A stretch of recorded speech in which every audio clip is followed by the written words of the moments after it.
Hello and good morning. As I prepare to go to work, you can see that Idaho weather has a mind of its own, and it is a foggy day this morning. So we'll stay tuned and see what Sean gets after while I'm at work. Apparently, he's going to have to take the metal down around the building.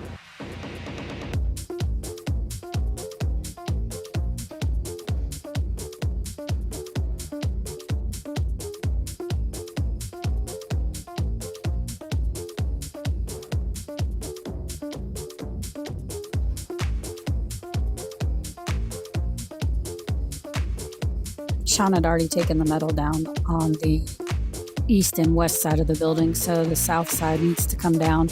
You can see this shiny, silvery stuff on the eastern side of the wall. Think of this as like a foldable windscreen cover for your car so that your dashboard is protected from the sun and from the dry rot from the sun. So we purchased this.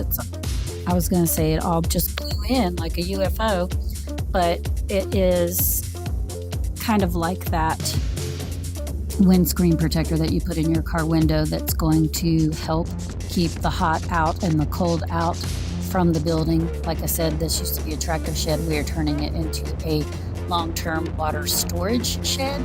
So we want to be able to somewhat control the climate that's in the building. So we don't want it too hot, and we definitely don't want it too cold for the water to freeze in the wintertime. So we've put up this silver, it's not a fabric, it's exactly like the thing you put in your windshield. I can't explain what it feels like. It's crinkly and it's kind of loud, and it's for temperature control.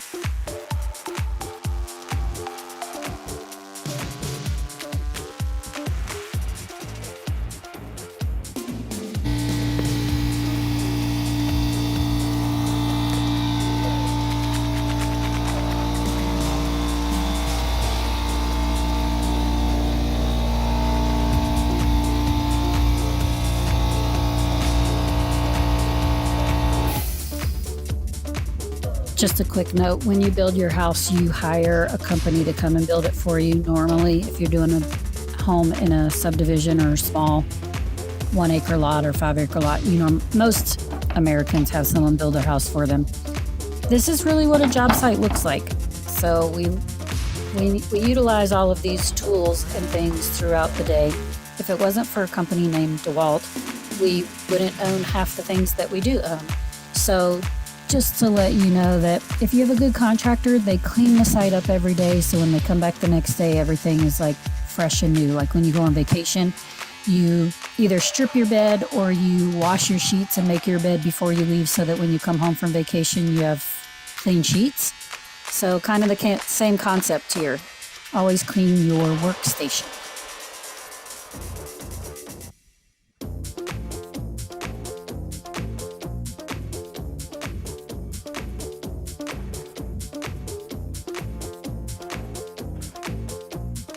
Not sure if you noticed in that last little clip, if you look past the building, you can see our big F350. It has the windscreen protector in it that I was talking about, but this stuff is made like. But you can also see in this clip where we've gone in where we had used this material prior to. We actually had our 550-gallon water tank wrapped in this stuff all winter. So it had some cutout holes in it where the piping and things went. For the fittings to go into the pipe. So what we've done is gone through and put this silver thermal tape over those circles. So we've actually filled those circles in, cut them off a different piece, filled them in and taped them so that there's no drafter area. We've also taken that same thermal tape and taped the seam because it was 2 rolls we had to use. It doesn't come long enough, wide enough to take the whole height of the building. So we had to use 2 different heights, so we've thermal taped it where those come together so that there's no air barrier there, or that there is an air barrier. There's no air that can get through it so that it can't get too hot of air through or cold air through. Also, Sean has already put the vapor barrier on the outside, the weather protectant, Everyone refers to it as Tyvek because that's the company that makes it, most of them that you see. So he's already put the weather barrier on the outside of the building.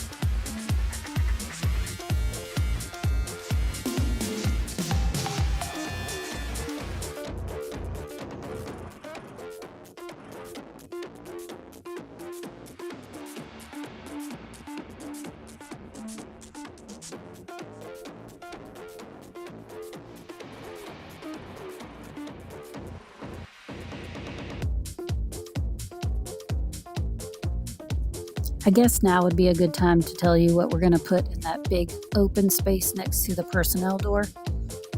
So this building is going to hold about 5,000 gallons of water in it. So we have 2 tanks already that we have on our property that we've been utilizing. So we're going to get a 2,500 gallon tank.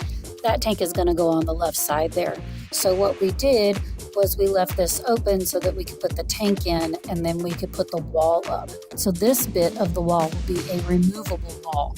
It'll look like a normal wall on the inside with the, so we'll have plywood on the interior wall and we'll finish the exterior wall with the metal and everything. So all we'll have to do is remove the metal, go on the interior of the wall, take out a few screws or lag bolts, not sure how he's going to install it yet, and then we can remove that wall if we ever have to replace that tank or get to that tank to do maintenance on it or whatnot. We'll have room to move around and we won't be confined to a smaller size building to put it into. But that's why we left this open. I thought about putting a garage roll-up door in it, but then that's not always the best case for winter purposes and the cold weather. So if we just insulate it and make it a regular wall that's removable, that would be better. So that's what we're going to do. We're trying to be as efficient as possible. We've basically had to tear this building apart to put it back together. So as Sean gets one step done on each side, he's just going ahead and building the building back. Thanks for watching. Please give us a thumbs up, share, like, subscribe, hit that bell notification so you know the next time that we post our video, and we'll catch you on the next one. Bye.